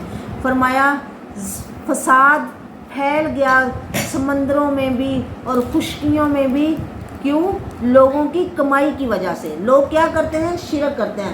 شرک کرنے سے زمین آسمان میں خرابیاں پیدا ہو جاتی ہیں، بلائیں اترتی ہیں، مصیبتیں نازل ہوتی ہیں، بیماریاں آتی ہیں، اور سارے وہ کام ہوتے ہیں جو انسان کو پھر برے لگتے ہیں اور بندہ کہتا ہے یہ کہاں سے آ گیا؟ فرمایا یہ انسانوں کی کمائی سے ہی یہ چیزیں آتی ہیں، تاکہ اللہ ان کو چکھائے ان کے عملوں میں سے کچھ بعض کی سزا، تاکہ وہ لوٹ آئیں۔ یعنی ہمیشہ سے اللہ کا یہ طریقہ رہا ہے کہ بڑے عذاب سے پہلے اللہ چھوٹی چھوٹی سزائیں یا سختیاں دنیا میں بھیجتا ہے تاکہ لوگ رجوع کریں اور برے عملوں سے باز آ جائیں۔ پر ہم یہ نہیں سمجھتے کہ یہ اللہ کی طرف سے ہے اور ہم اپنے آپ کو سدھاریں یا اچھا کرنے کی کوشش کریں، بلکہ ہر کوئی سمجھتا ہے نہیں ہوتا ہی رہتا ہے، یہ دنیا میں چلتا ہے، کبھی اچھے دن آ جاتے ہیں، کبھی برے دن آ جاتے ہیں، یعنی یہ دنیا کا طریقہ ہی ایسے ہے، کبھی برائی آ گئی، کبھی اچھائی آ گئی، مطلب یہ چلتا رہتا ہے۔ اسے ہم یہ سمجھنے اس طرف آتے ہی نہیں ہیں کہ ہم اللہ کی طرف رجوع کریں، اللہ سے معافیاں مانگیں کہ اللہ ہمیں معاف کر دے۔ کہہ دیجئے لوگوں سیر کرو زمین میں اور دیکھو کیسے تھا انجام ان کا، جنہوں نے جھٹلایا جو تم سے پہلے گزر چکے ہیں۔ کان اکثرہم مشرکین، اب وہ سب کیوں برباد ہوئے؟ کہ ان کے پاس کھانے پینے کی چیزیں کم تھی اس لیے مارے گئے؟ نہیں، بلکہ وہ شرک کرتے تھے، شرک کی وجہ سے برباد ہوئے۔ سیدھا رکھو اپنا چہرہ دین سیدھے کے لیے، من قبلی، اس سے پہلے کہ وہ دن آ جائے جس دن لا مرد لہ من اللہ، جس دن اسے اللہ سے کوئی ٹال نہیں سکے گا، اور یومئذ یصدعون، اور اس دن وہ سب جدا جدا کر دیے جائیں گے۔ جو کفر کرے گا اس کا کفر اسی کو ہی پڑے گا، اور جو اچھے عمل کرے گا تو وہ اپنے آپ کو ہی یمہدون، یعنی وہ اپنے لیے ہی سامان تیار کر رہا ہے جس سے اس کو فائدہ ہوگا، تاکہ جزا دے اللہ ان کو جو ایمان لاتے ہیں اور اچھے عمل کرتے ہیں اپنے فضل سے۔ بے شک اللہ نہیں محبت کرتا کافروں سے۔ اب کوئی کتنے بھی عمل کر لینا اچھے، تو ان عملوں کی وجہ سے وہ اتنی عالی شان جنت ملنے والی نہیں ہے، لیکن پھر بھی یہ اللہ کا فضل ہے، رحمت ہے۔ اللہ کہتا ہے یہ تھوڑے تھوڑے کام تم کر لو، جنت میں تمہیں دے دوں گا اپنے فضل سے۔ صحابہ نے کہا اللہ کے رسول آپ کو بھی، یعنی وہ جنت کسی کو اس کے عمل کی وجہ سے نہیں ملے گی، بلکہ کس وجہ سے ملے گی؟ اللہ کے فضل سے، اس کی رحمت سے۔ فرمایا ہاں مجھے بھی نہیں، یعنی کوئی جتنی بھی عبادت کر لے تو یہ کس سے ملنی ہے؟ اللہ کے فضل سے ملنی ہے۔ آپ کو یہ نہ سوچے تو ہم تو اب پھر جب ملنی ہے اللہ کے فضل سے پھر چھوڑ دیتے ہیں سب کچھ، نہیں، ہمیں کوشش کرنی ہے تھوڑی، وہ مطلب اپنے آپ کو اس طرح بنانے کی کوشش کرنی ہے کہ ہم مسلمانوں کی طرح کے لگیں، یا ہم مسلمان ہو جائیں، یا ہم ان کے طریقے پہ چلنے والے بنتے رہیں، تھوڑا کچھ تھوڑی محنت ہم کرتے رہیں اور بڑا فضل وہ کر کے ہمیں وہ اچھی جگہ پہ پہنچا دے گا۔ اور اس کی نشانیوں میں سے ہے کہ وہ ہوائیں بھیجتا ہے جو خوشخبری دیتی ہیں تاکہ وہ تمہیں چکھائے اپنی رحمت، اور تاکہ وَلِتَجْرِيَ الْفُلْكُ بِأَمْرِهِ، اور تاکہ ان ہواؤں کے ساتھ کشتیاں چلتی ہیں اس کے حکم سے۔ یعنی ہوائیں جب نرم اور ان کے رخ میں چلتی ہیں تو پھر کشتیوں کو چلنا آسان ہو جاتا ہے نا، اور تاکہ تم تلاش کرو اس کا فضل اور تاکہ تم شکر کرو۔ اور ہم نے بھیجے آپ سے پہلے کئی رسول ان کی قوموں کی طرف، وہ ان کے پاس روشن نشانیاں لے کر آئے۔ ہم نے انتقام لیا مجرموں سے، اور یہ حق ہے ہم پر کہ مومنوں کی مدد کریں۔ یعنی سب کے ساتھ ایسا ہی ہوا، اگر آپ کی یہ قوم کے لوگ بھی نہیں مانیں گے اے نبی تو ہم اپنے مومن بندوں کی ضرور مدد کریں گے۔ اللہ بھیجتا ہے ہوائیں، وہ تسیرو سحابن، وہ بادل کو اٹھاتی ہیں اور پھر وہ انہیں آسمان میں پھیلا دیتا ہے جیسے چاہتا ہے، اور وہ اسے ٹکڑے ٹکڑے کر دیتا ہے۔ بس تو بارش کو دیکھتا ہے کہ ان کے درمیان میں سے نکلتی ہے، اور پھر جب وہ اسے اپنے بندوں میں سے جس پر چاہتا ہے برسا دیتا ہے تو لوگ بہت خوش ہو جاتے ہیں جب ان پہ بارش برستی ہے۔ فرمایا کئی لوگ پہلے بہت نا امید ہوتے ہیں جب بارش نہیں ہو رہی ہوتی، تو ایسے کہ جیسے پتہ نہیں اب تو کبھی بارش برسنی نہیں، لیکن جیسے ہی بارش برستی ہے تو خوش ہوتے ہیں۔ اور بارش برسنے کی وجہ سے فرمایا کئی لوگ اللہ پر ایمان میں زیادہ ہو جاتے ہیں، اور کئی شرک کرتے ہیں کہ ستارے فلاں ستارے کی وجہ سے ہم پر بارش برسی۔ جو ستاروں پر ایمان لاتے ہیں تو فرمایا وہ میرے ساتھ کفر کرتے ہیں۔ یعنی اگر کچھ ملے بجائے اس کے کہ یہ اللہ نے اپنے فضل سے دیا، اس کی اپنی رحمت سے دیا، تو وہ دوسروں کی تعریف کرنے لگتے ہیں یا دوسروں کی صفت بیان کرنا شروع کر دیتے ہیں، تو اللہ کی وہ اس میں شرک کرتے ہیں۔ تو فرمایا ایسا نہیں کرنا چاہیے، جب اللہ خوش کرتا ہے تو تمہیں بھی وہ کام کرو جس سے اللہ خوش ہو جائے۔ ان کانوا من قبل ان ينزل علیہم، حالانکہ بے شک ان سے پہلے ان پر برسائی جائے، اس سے پہلے یقیناً وہ نا امید تھے۔ بارش جب نہیں برستی، کچھ تھوڑا عرصہ لمبا ہو جاتا ہے تو لوگ نا امید ہو جاتے ہیں کہ پتہ نہیں اب وہ برسنی نہیں۔ پس دیکھ اپنے رب کی رحمت کی نشانیوں کی طرف کہ کیسے وہ زمین کو زندہ کرتا ہے اس کے مردہ ہونے کے بعد، اور ایسے ہی وہ مردوں کو بھی زندہ کرے گا۔ اللہ ہر شے پہ قادر ہے۔ اگر ہم ہوائیں بھیجیں فرعوہ مصفرن، تو وہ اس کھیتی کو زرد پڑی ہوئی دیکھیں تو یقیناً اس کے بعد ناشکری کرنے لگیں۔ یعنی کئی ہوائیں آتی ہیں جس سے کھیتیاں برباد ہو جاتی ہیں، تو پھر لوگ اللہ کے ساتھ ناشکری کرتے ہیں۔ اور بے شک آپ مردوں کو نہیں سنا سکتے، آپ بہروں کو بات سنا ہی نہیں سکتے جب وہ پیٹھ پھیر کے منہ موڑ لیں۔ وَمَا أَنْتَ بِهَادِ الْأُمْيِ، آپ اندھوں کو راستہ نہیں دکھا سکتے ان کی گمراہی کہ وہ گمراہی پر ہے، یا ان کی گمراہی سے راہ پر لانے والا ہے، اور نہ تو کبھی اندھوں کو ان کی گمراہی سے راہ پر لانے والا ہے۔ تو نہیں سناتا مگر انہی کو جو ہماری آیات پر ایمان لاتے ہیں، پھر وہ فرما بردار ہیں۔ اللہ وہ ہے جس نے پیدا کیا تم کو کمزوری سے، دیکھتے نہیں ہو کہ تم کیا تھے پہلے، ہاں کیسے نطفے کی مختلف حالتیں، پانی کا قطرہ، خون، بوٹی، اور پھر بچہ، اور پھر آہستہ آہستہ بڑا، پھر جوان، اور پھر دوبارہ پھر کمزور کمزور کمزور اور بالکل ہی کمزور ہو جاتے ہو۔ یخلق ما یشاء، وہ جس طرح چاہتا ہے پیدا کرتا ہے۔ اللہ علم والا اور قدرت والا ہے۔ جس دن قیامت قائم ہوگی مجرم قسمیں کھائیں گے کہ ہم تو دنیا میں صرف ایک گھڑی رہ کے آئے ہیں۔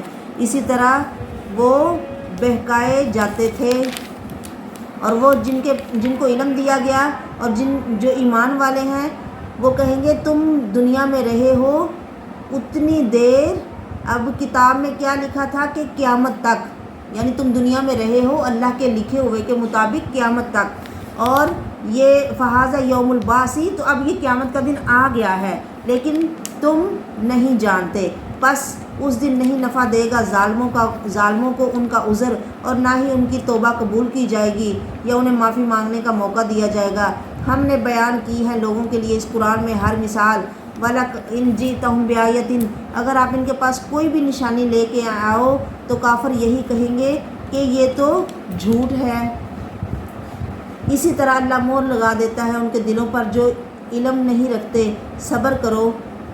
اب یہ سارا تبلیغ کا کام فرمایا صبر سے ہی ہونا ہے، صبر کرتے رہو، بے شک اللہ کا وعدہ سچا ہے اور تجھے ہر لوگ ہرگز ہلکا نہ کر دیں جو یقین نہیں رکھتے۔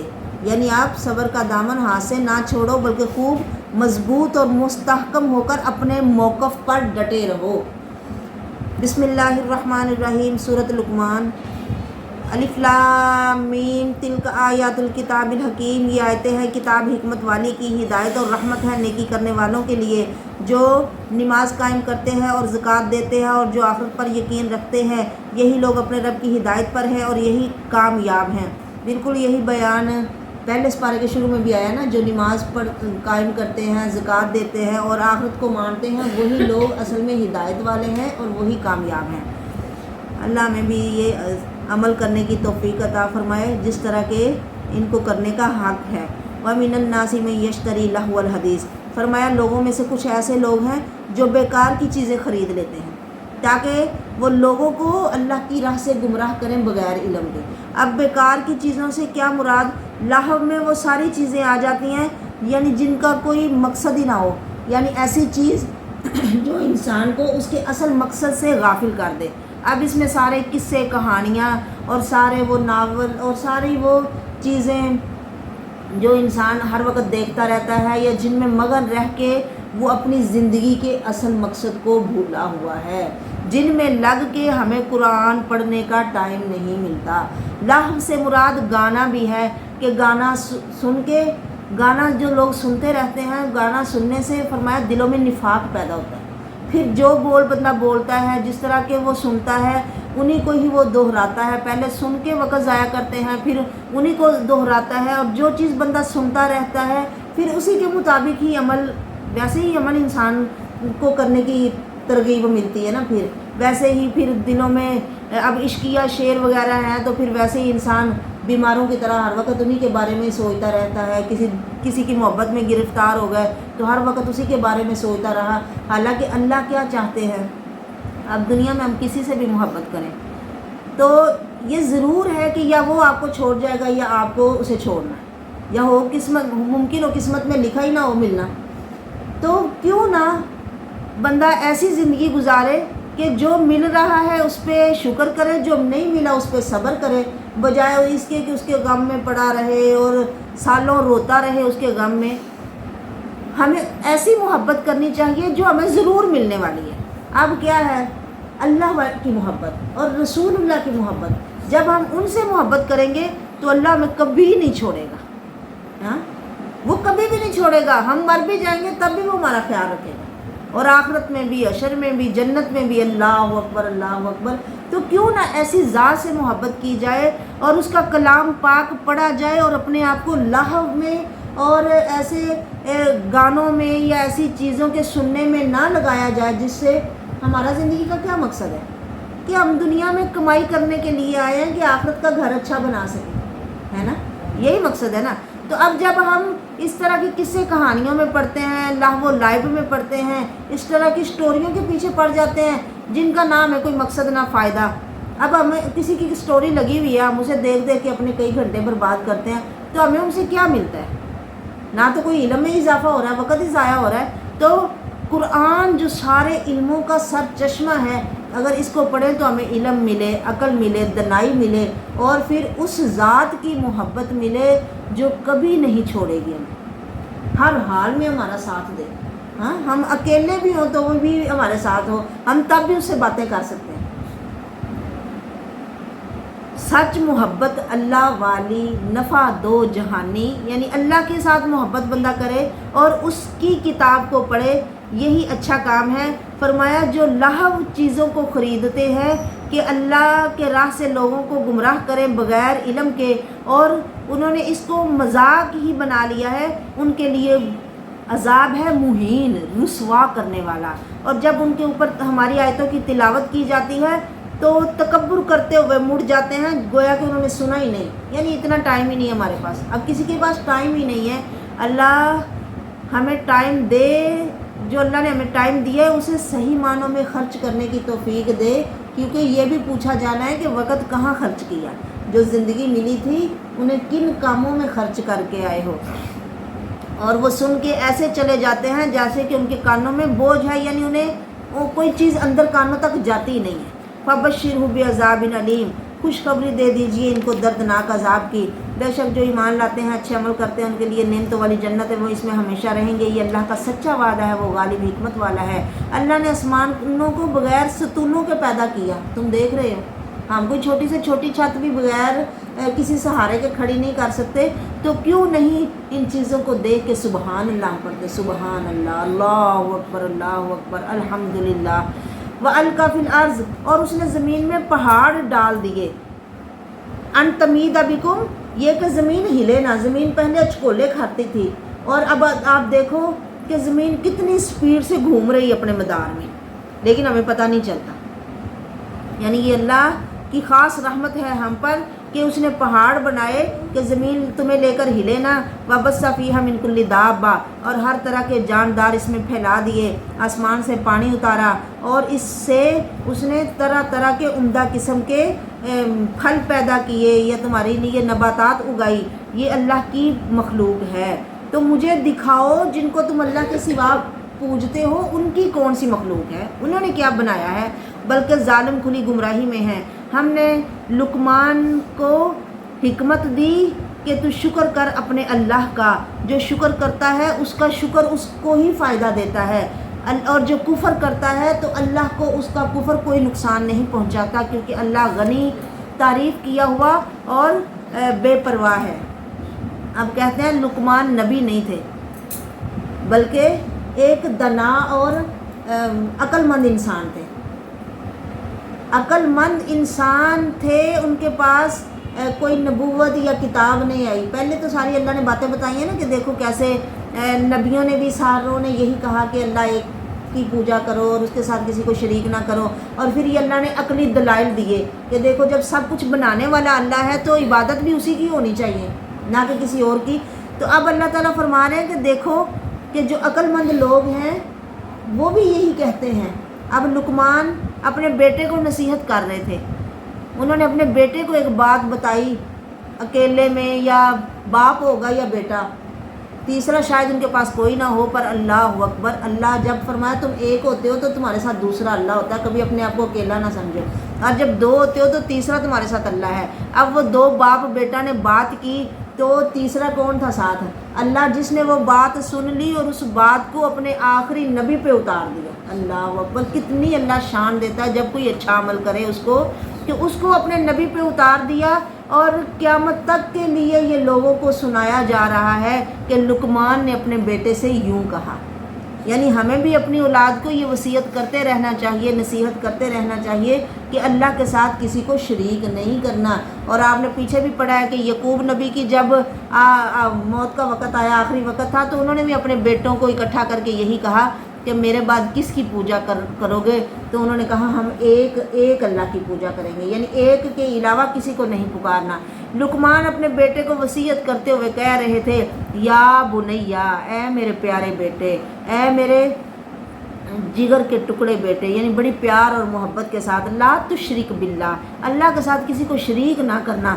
شرک سب ظلموں سے بڑا ظلم ہے۔ ہم جب دیکھتے ہیں نا کوئی کسی کو مار رہا ہے تو ہم کہتے ہیں بڑا ظلم ہو رہا ہے نا، جب ہم دیکھتے ہیں کوئی کسی نے برائی کر دی تو وہ ہمیں بڑی لگتی ہے، لیکن جب شرک، اللہ کے ساتھ کسی کو پکارنا، اس کے ساتھ کسی کو اس سے دعائیں مانگنا، اس کو حاجت روا یا مشکل کشا سمجھنا، اسے ہم برا نہیں سمجھتے اور نہ ہم اسے ظلم سمجھتے ہیں۔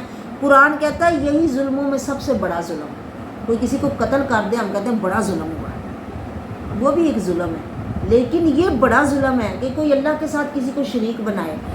ہم نے وصیت کی انسان کو اپنے والدین کے ساتھ اچھا سلوک کرنے کی، اس کی ماں اس کو اٹھاتی ہے سختیوں پہ سختیاں سہ کے اور کمزوری کی حالت میں، حملہ و فصالہ، حملتہ امہ وہنا علی وہن و فصالہ فی عامین، اور دودھ چھڑانے کی عمر 2 سال ہے۔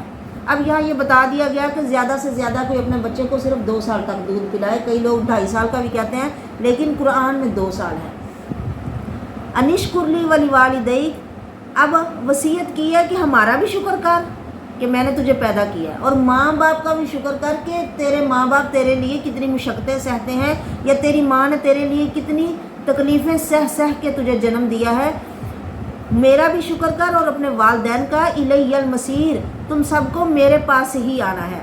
اگر والدین تجھے کہیں کہ میرے ساتھ کسی کو شریک کرو تو پھر والدین کی بات نہیں ماننی، لیکن دنیا میں ان کے ساتھ اچھے سے رہو، دنیا میں ان کے حق حقوق پورا کرتے رہو۔ یہ نہیں کہ اب والدین نے کہا شرک نہیں کرنا تو ان کو چھوڑ کے دور کہیں چلے جاؤ، نہیں، انہیں تمہاری ضرورت ہے، تم ان کے ساتھ رہو، یا ان کی خاطرداری یا ان کا جو ان کی ضرورتیں وہ پوری کرتے رہو، ان کے ساتھ دنیا میں اچھے طریقے سے رہو۔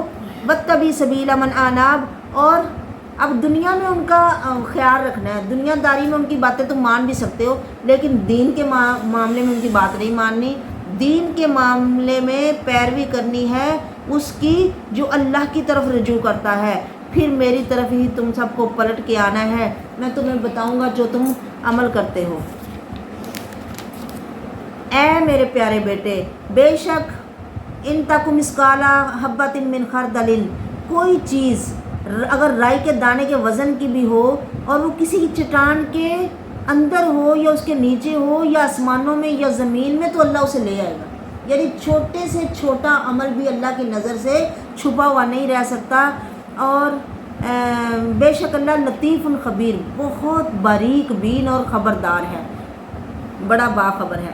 اے میرے بیٹے، نماز پڑھتے رہنا، وہ اپنے بیٹے کو نصیحتیں کر رہے ہیں۔ نمبر 1 شرک نہیں کرنا، نمبر 2 اللہ کو جاننا ہے کہ وہ ہر جگہ حاضر ناظر ہے، وہ دیکھ رہا ہے۔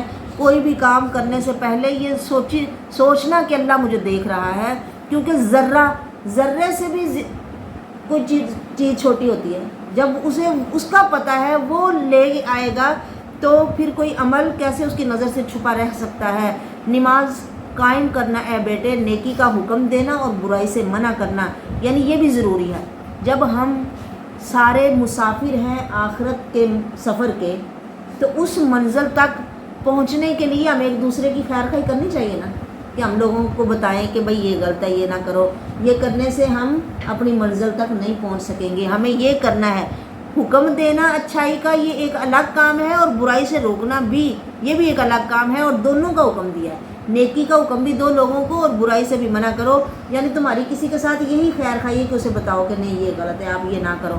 اور وَاصْبِرْ عَلَىٰ مَا أَصَابَكَ، جب یہ کام آپ کرو گے نا، لوگوں کو بتاؤ گے، تو یہ کام کرنا آسان نہیں ہے، اس پر پھر بڑی مصیبتیں آئیں گی، تو ان پہ کیا کرنا ہے؟ صبر کرنا ہے۔ پھر لوگوں کے تانے، لوگوں کی باتیں، لوگوں کی نفرتیں، وہ سب، حتیٰ کہ لوگوں کی مار بھی بعض دفعہ پڑ جاتی ہے، تو صبر کرنا جو پہنچے تجھے، بے شک یہ بڑے ہمت کے کاموں میں سے ہے۔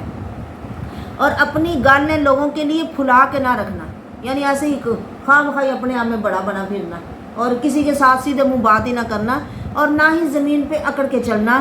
بے شک اللہ نہیں پسند کرتا ہر فخر کرنے والے اور شیخیاں مارنے والوں کو، اللہ پسند نہیں کرتا۔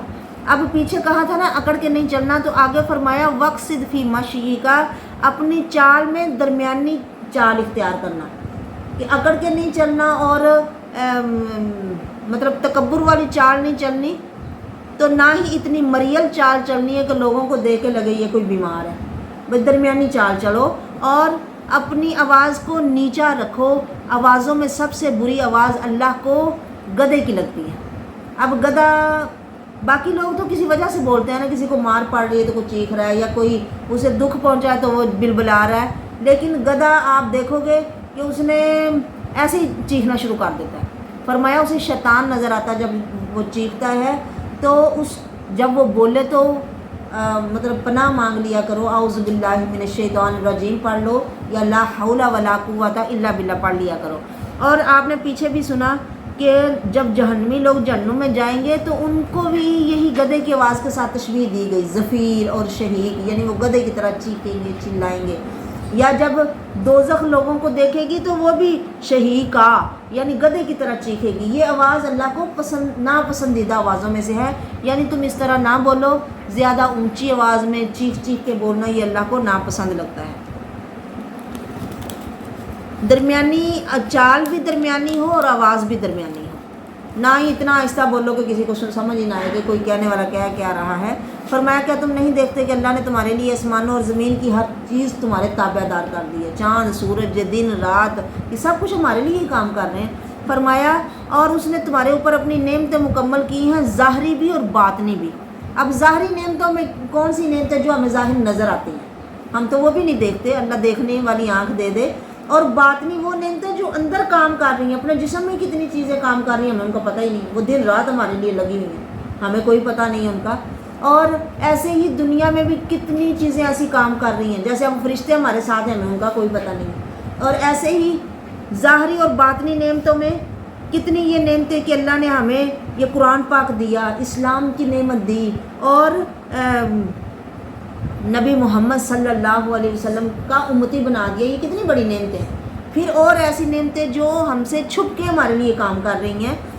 فرمایا اور لوگوں میں سے لوگ ایسے بھی ہیں جو اللہ کے بارے میں جھگڑا کرتے ہیں بغیر علم کے اور بغیر ہدایت کے اور بغیر روشن کتاب کے، یعنی ان کے پاس کوئی دلیل نہیں ہوتی۔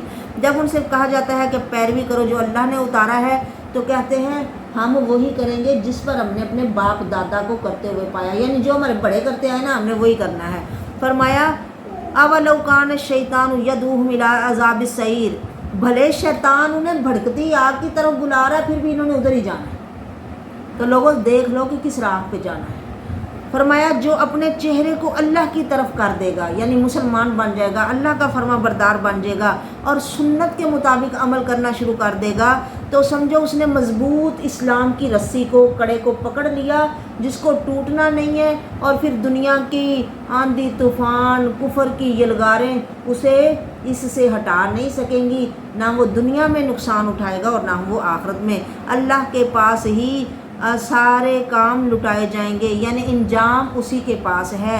اور جو کفر کرے تو اس کا کفر آپ کو غم نہ دے، ہمارے پاس لوٹ کے آنا ہے سب کو، ہم بتائیں گے جو وہ عمل کرتے رہے ہیں، بے شک اللہ سینوں کی باتوں کو جاننے والا ہے۔ ہم فائدہ دیں گے انہیں تھوڑا، پھر ہم انہیں بے بس کر دیں گے سخت عذاب کی طرف۔ اگر تو ان سے پوچھے کہ زمین آسمان کو کس نے پیدا کیا، تو کہیں گے اللہ نے، تو کہو پھر الحمدللہ۔ الحمدللہ کیوں نہیں پڑھتے؟ الحمدللہ کہا کرو۔ تم نہیں بھی پڑھو گے تو میں تو الحمدللہ کہہ رہا ہوں۔ بل اکثرہم لا یعلمون، بلکہ ان کے اکثر لوگ علم نہیں رکھتے۔ اللہ کے قبضہ قدرت میں ہے ہر چیز جو آسمانوں میں ہے اور زمینوں میں ہے۔ اللہ بے پرواہ تعریف والا ہے۔ اگر جو زمین میں ہیں درخت، کتنے درخت ہیں زمین میں؟ کتنے جنگلات ہیں، جب سے دنیا بنی ہے قیامت تک کتنے آگے پیدا ہونے ہیں، کسی کو اندازہ ہی نہیں ہے، کوئی علم ہی نہیں ہے۔ فرمایا یہ سارے درخت قلم بن جائیں لکھنے کے لیے، اور جتنا سمندر ہے یہ سیاہی بن جائے، اور اتنے اور اتنا اور اتنا اور 7 اتنے اور سمندر بھی اس کے ساتھ مل جائیں، یہ سب ختم ہو جائے، کلمے گھس گھس کے مٹ جائیں، لکھنے والے ختم ہو جائیں، پر تیرے رب کے کلمات ختم ہونے والے نہیں، تیرے رب کی تعریفیں صفتیں ختم ہونے والی نہیں ہیں۔ بے شک اللہ غالب حکمت والا ہے۔ تمہارا پیدا کرنا اور تمہارا اٹھانا لوگوں ایسے ہی ہے جیسے ایک بندے کو پیدا کرنا یا اٹھانا، یعنی اللہ کے لیے ساری دنیا کو اٹھانا کوئی مشکل نہیں ہے۔ بے شک اللہ سننے والا دیکھنے والا ہے۔ کیا تم نہیں دیکھتے کہ اللہ رات کو داخل کرتا ہے دن میں اور دن کو داخل کرتا ہے رات میں؟ وہی دن کا حصہ سردیوں میں رات کے اندر چلا جاتا ہے، اور وہی رات کا حصہ دن میں آ جاتا ہے گرمیوں میں۔ تو جو اللہ یہ اتنا بڑا کام کر سکتا ہے، تو تم جب مر جاؤ گے تو تمہیں دوبارہ کیوں زندہ نہیں کرے گا؟ فرمایا ہر شے ایک وقت مقرر کے لیے چل رہی ہے، یہ ایک دن سورج کا بھی اینڈ ہو جائے گا، چاند بھی کا بھی وقت پورا ہو جائے گا۔ بے شک اللہ جو تم عمل کرتے ہو اس سے بڑا باخبر ہے۔ یہ ساری باتیں بیان کی جا رہی ہیں کہ لوگوں اللہ ہی حق ہے، یہ دلائل اسی کے لیے دیے جا رہے ہیں، اور جن کو تم اللہ کے علاوہ پکارتے ہو وہ باطل ہے، بیکار ہے۔ اللہ بلند کبیر بہت بڑا ہے۔ کیا تم نہیں دیکھتے کہ بے شک کشتیاں چلتی ہیں سمندر میں اللہ کی نعمت سے ہی چلتی ہیں، اللہ کے انعام سے ہی چلتی ہیں، اس کی رحمت سے چلتی ہیں، تاکہ وہ تمہیں اپنی نشانیاں دکھائے۔ اس میں نشانیاں ہیں ہر صبر کرنے والے اور شکر کرنے والے کے لیے۔ جب موجیں لوگوں کو ڈھانپ لیتی ہیں جیسے کوئی سایہ یا سائبان ہو، تو وہ دیکھتے ہیں کہ پانی ہمارے اوپر ہی پڑنے لگا ہے، تو وہ اللہ کو پکارتے ہیں، اللہ انہیں نجات دے دیتا ہے خشکی کی طرف۔ تو کچھ لوگ تو سیدھی راہ پہ رہتے ہیں اور زیادہ تر لوگ اللہ کی آیتوں کا انکار کرتے ہیں اور ناشکری کرتے ہیں اور عہد توڑ دیتے ہیں۔ اے لوگو، یا ایھا الناس، ساری دنیا کے لوگوں، جو جس خطے پہ آباد ہے، جو جہاں بھی ہے، ڈرو اپنے رب سے اور ڈر جاؤ اس دن سے جس دن باپ بیٹے کے کام نہیں آئے گا، اور نہ کوئی بیٹا ہی ایسا ہوگا کہ وہ اپنے باپ کے کسی کام آئے۔ بے شک اللہ کا وعدہ سچا ہے۔ لوگوں، تمہیں دنیا کی زندگی دھوکے میں مبتلا نہ رکھے اور نہ تمہیں اللہ کے بارے میں دھوکہ دے دھوکہ دینے والا یعنی شیطان۔ بے شک اللہ کے پاس قیامت کا علم ہے۔ قیامت کا علم کسی کو نہیں، نہ کسی نبی کو، نہ ولی کو، نہ کسی فرشتے کو۔ اللہ کو ہی پتہ ہے قیامت کب آنی ہے۔ وہ بارش اتارتا ہے، کب اتارنی ہے، کتنی اتارنی ہے، کس جگہ پہ اتارنی ہے، یہ صرف اسی کو علم ہے، کسی کو نہیں پتہ۔ وہ جانتا ہے رحموں میں کیا ہے، ماں کے رحم، پوری دنیا کے پیٹ صرف ماں ہی، ایک انسانوں کی ماں ہی نہیں، جننیاں اور کتنی مادائیں ہیں، سب ماداؤں کے پیٹ میں کیا ہے وہ اللہ جانتا ہے۔ اللہ اکبر۔ مذکر ہے کہ مونس ہے، کالا ہے کہ گورا ہے، نصیب والا ہے کہ بے نصیب ہے، ماننے والا ہے کہ نہیں ماننے والا، ان کا پورا علم اللہ کو ہے۔ اللہ اکبر۔ پوری ہسٹری کا اللہ کو پتہ ہے۔ فرمایا کوئی نہیں جانتا کہ اس نے کل کیا کرنا ہے، اور کوئی نہیں جانتی جان کہ وہ کس زمین پر مرے گی، کسی کو نہیں پتہ۔ بے شک اللہ کو یہ سب پتہ ہے۔ فرمایا یہ 5 چیزیں غیب کی کنجیاں ہیں اور ان کا علم اللہ کے سوا کسی کو نہیں پتہ۔ بے شک اللہ علم والا اور باخبر ہے۔ سورۃ سجدہ، بسم اللہ الرحمن الرحیم۔ ابو ہریرہ بیان کرتے ہیں کہ اللہ کے رسول جمعہ کے دن فجر کی نماز میں سورۃ سجدہ اور سورۃ داہر کی تلاوت کیا کرتے تھے۔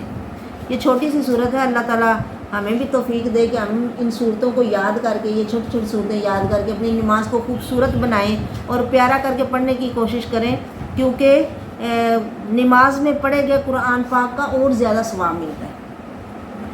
بسم اللہ الرحمن الرحیم۔ الف لام میم، تنزیل الکتاب لا ریب فیہ من رب العالمین۔ یہ کتاب نازل کی ہے سارے جہانوں کے رب کی طرف سے، اس میں کوئی شک نہیں، یعنی یہ واقعی اللہ کی کتاب ہے۔ لوگوں یہ مان لو۔ وہ لوگ کہتے ہیں کہ نبی نے اسے اپنے پاس سے ہی گھڑ لیا ہے، بلکہ یہ حق ہے تیرے رب کی طرف سے، تاکہ آپ لوگوں قوم کو ڈراؤ، ایسی قوم کے ہو جن کے پاس کوئی ڈرانے والا نہیں آیا آپ سے پہلے، تاکہ وہ ہدایت پا جائیں۔ اللہ وہ ذات ہے جس نے آسمانوں اور زمینوں کو پیدا کیا اور جو کچھ ان کے درمیان ہے 6 دنوں میں، پھر وہ خود عرش پہ چلا گیا۔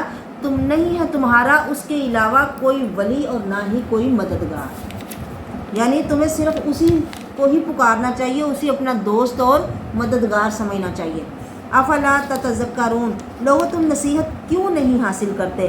وہ تدبیر کرتا ہے کام کی آسمان سے زمین کی طرف، یعنی وہاں سے نیچے اتارتا ہے تدبیریں یا کوئی بھی کام جو کرنا ہے، پھر چڑھتا ہے اس کام کا انجام اس کی طرف کہ ایک دن میں یہ چیز واپس ہوتی ہے جس کی مقدار 1000 سال ہے جو تم گنتے ہو، یعنی اگر ہم یہاں سے آسمان تک پہنچے تو 500 سال لگیں جانے میں، اور پھر آگے اب فرشتہ آتا بھی ہے اور جاتا بھی ہے، تو 1000 سال ہوا نا، یعنی 1000 سال میں وہ واپس جاتی ہے تدبیر کہ کام ایسے ہوا یا اس کا یہ نتیجہ نکلا۔ یہ غیب و حاضر کے جاننے والا ہے، عزیز الرحیم، جو غالب بھی ہے اور رحم کرنے والا ہے، یعنی جس کے پاس اتنی طاقت ہے وہ تو کچھ بھی کر سکتا ہے، لیکن وہ رحمت والا ہے، اپنی طاقت کی وجہ سے وہ لوگوں کو ایسے ہی فٹافٹ نہیں مارتا بلکہ انہیں ٹائم دیتا ہے۔ اللہ وہ ذات ہے جس نے ہر چیز کو پیدا کیا۔ اس نے ابتدا کی انسان کو پیدا کرنے کی مٹی سے، پھر اس نے اس کی نسل کو چلایا ایک حقیر پانی کے قطرے سے، پھر اس نے اس میں پھونک مار دی اور اسے تندرست صحیح انسان بنا دیا، اور اس نے تمہارے کان، آنکھیں اور دل بنا دیا، تم بہت کم شکر کرتے ہو۔ اور وہ کہتے ہیں جب ہم زمین میں زللنا، یعنی بالکل گم ہو جائیں گے، مٹی بن جائیں گے، ہماری مٹی ساری ختم ہو جائے گی زمین میں، تو کیا اللہ ہمیں دوبارہ پیدا کرے گا نئی پیدائش میں؟